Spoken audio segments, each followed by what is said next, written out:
love the way these things play out. You know, two of the best on the line, as you said.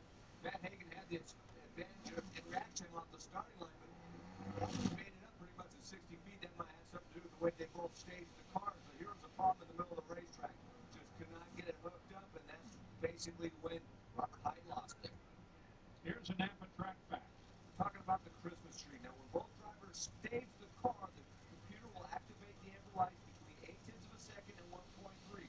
Generally, it's about 9/10 of a second on average. So if the computer's holding that light at about 1.2, it can seem like an eternity for a driver, and that might be one reason why you're seeing some red lights.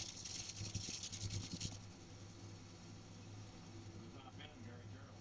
Well, there's nobody like Bob Bodie when it comes to enjoying winning around racing in NHRA competition. Before the root patch even went up, when he rolled up here, I could hear this inside. Tell us what it feels like. When you hit the gas in one of these events, I was worried Cruz would be out on me. I never saw him. I get to the finish line, and at first I thought, I hope I didn't go red.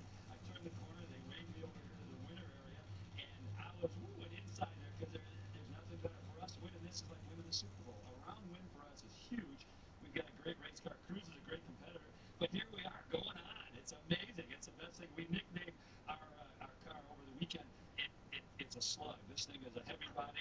We nicknamed it the bulldozer, and it just bulldozed its way into another round. Yes! And he's remembered what happened last August in Brainerd, Minnesota, right? Absolutely. We beat Cruz first round there. You never know what can happen out here. It's a great race on the NHRA stuff. Excellent. Thank you, Ken.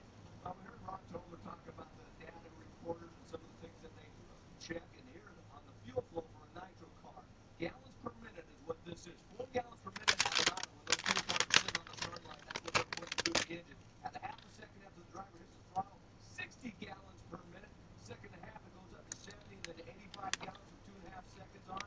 They're pumping all that fuel in there and trying to keep it lit to the finish line.